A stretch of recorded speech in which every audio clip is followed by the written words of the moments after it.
sang aton nga syudad kag may ara kita nga mga do's and don'ts kon firecrackers kag pyrotechnics ang paghambalan. Actually may ari kita diri sang lista no kung ano ang mga prohibited nga mga firecrackers and pyrotechnics mga kabyanan para sa gihapon nini no sa safety sang mga bumalakal kag safety sa mga palupok sini ilabi na gid sa palaabuton nga December 31 sa gabi ang New Year's Eve celebration mga kabyanan. Kabalo ko mayara gidya nga hindi makumpleto ang ilang celebration no sang New Year kon wala sang kon hindi makapalupok. Okay? So sa line number 1 upod naton sa karon nga mga tinion si Police Superintendent Melanie Habawel, as I have said, amo ini sang aton nga City Fire Marshal currently mga kaabyanan. Colonel, good morning. Hello sir, good morning. Kag sa tanan nga tagpalamati sa inyong programa. Colonel Habawel, salamat sa imong tiyempo karon nga aga. Thank you very much for waiting. Live ikaw sa programa Iloilo Today sang DYRP Live Radio. Pud mo subo nga aga si Abian Mike Istanyal. Colonel, anything sini nga gusto mo nga ipalabot sa publiko nahanungod sa ongoing na nga pagbaligya sang mga firecrackers ug pyrotechnics no?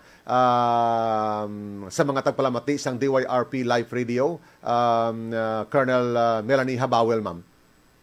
Yes sir, no. So una sa tanan, salamat sang time na ginhatag niyo sa amon para nga makapaabot man kami sa mga tagpalamati ninyo kag sa tanan nga Ilonggo nga naga-tune in sa inyo sa inyong programa. Yes, kung paano anong maayo nga himuon naton or mga safe practices this coming New Year celebration. So pila na lang kaadlaw no may bagong tuig na. So tradition gid na naton nga may palupok, pasirit during the celebration of New Year. Pero sir no, hindi ta pagkalipatan nga while we are enjoying the celebration, we should also be careful and observe safe practices para nga malikawan naton ang disgrasya or masunog or may madulaan sang kabuhi or worse no ang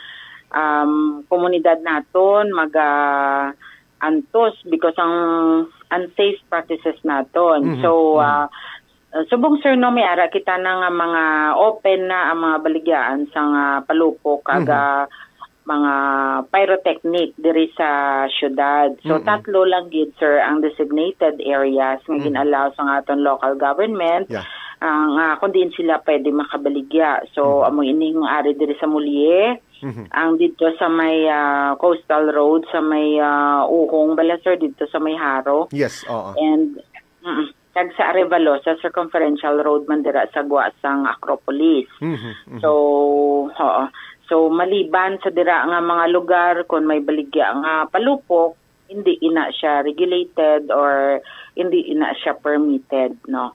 So na pwede nga i-report man sa amon para nga makatuan naton, pero ang amon nga talatapan sir no padayon nga nagakandak sang inspection.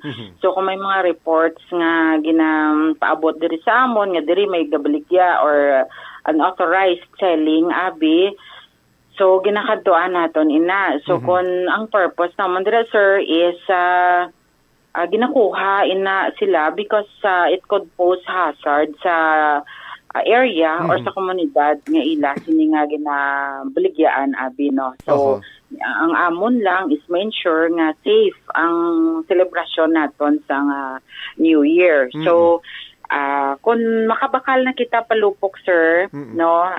By the way, Colonel, yes sir. Colonel Butchilingon, nga sa bilog nga Metro Iloilo, tatlo lang gid ka mga areas ang ginalaw nga makabaligya kag makadisplay sila sang tanan-tanan nga pwede ibaligya nga pyrotechnics kag firecrackers. Amo ini sila ang ginambal mo kaina diri sa may C1 Road no, sa may C5 uong kag diri sa may Villa nga area no sa sagwa sang Acropolis. Kag ang isa dira sa may Mueliloni, dira dapit sa may sa may Freedom Grandstand amo na da. Daw sa atubang gid sa hilera da sang aton nga Freedom no na ara lang dira ang allowed ang daga ang river na diri sa pihak. Oo. So other than that, why na sang gin-allow nga designated area nga mabaligyaan sang firecrackers kag pyrotechnics umpisa pa sang nag-unsugod sila hasta sa December 31 Colonel Habawel amuna. Yes, sir. Yes, sir. Okay. And then ang mga nagabaligya nga ini mga license ini sila no. May mga permits ini sila sa pagbaligya kag paano man naton ma-identify Colonel ining mga ang nagabaligya may permit sila ginakabit nila ini ginapaskill nila dira sa somewhere sa conspicuous place ang lugar kundi isa nagabaligya subong muna siya. Yes, sir. Pasabi no ang iya sinistol ara dira sa Acropolis. So kada tindahan, sir, may dapat lantawon nga nakakuha sila. Pero sir, so far ang tanan nga nagabaligya dira sa Acropolis sa designated areas.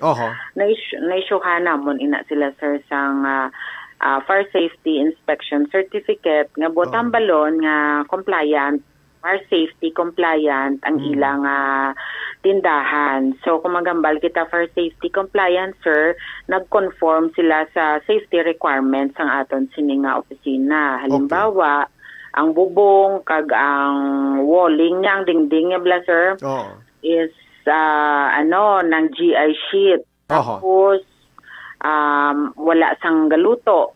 Okay. May no smoking sign, kag may naka-standby nga fire extinguishing agents dira. Palimbawa ang fire extinguisher requirement gid ina nga may ara sa kada balaligyan, may sandbag, kag may tubig para nga kung may spark they could easily put off sang fire abi nga nagaumpisa pa lang. And ikaduha, sir, it is important also nga ang nagabaligya is naka-underwent sang seminar sa safety handling of firecrackers. Okay.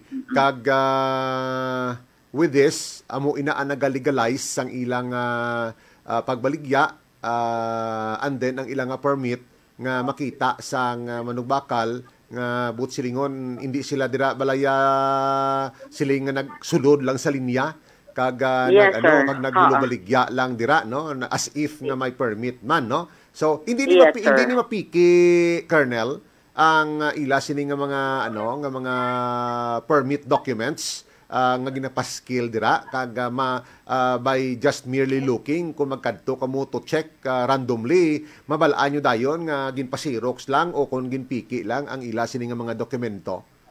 Yes, sir. Mabalaan gid naton, sir. Kay gin-issuehan naton sila sang permit from December 9 to December 31, 2024 only.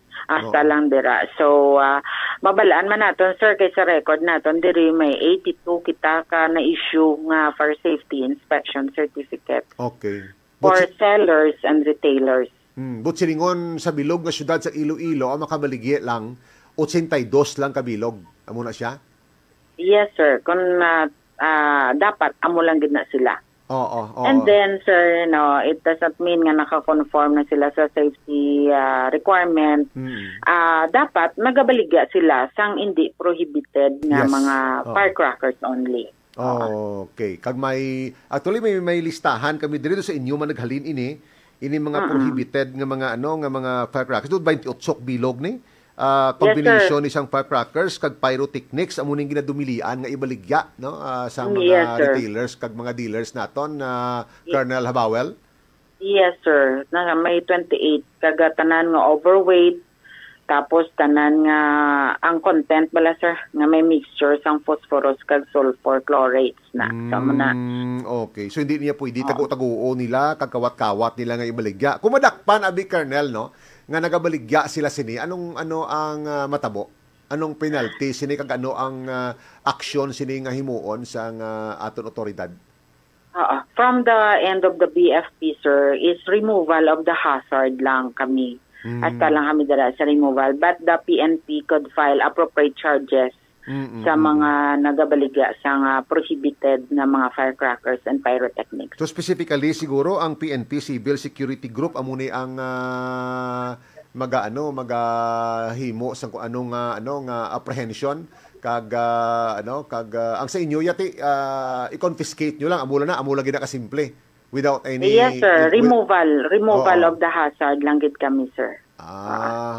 Okay. Oo. So kung makita ka mo dira nga hindi pwede ibaligya, i-remove nyo ina kay hazard Yes, ina. sir. Yes, sir. Oo. Oo. Pero ang filing of the case ni sila kag penalty, police na yang bahala. Yes, sir. Oo. Sige, okay. Anything more, Colonel, ang gusto mo i-emphasize regarding sa pagbaligya-anay nga ini sa mga firecrackers at pyrotechnics? Oo, magbaka lang ang aton mga kauturan no nga mahilig gyapon sa palupok ug pasirit. Magbaka lang sa mga designated areas. Tapos kung nakabakal na, dito lang siya palukon sa mga designated areas man sa inyo lugar, sa mga barangays naton, sir.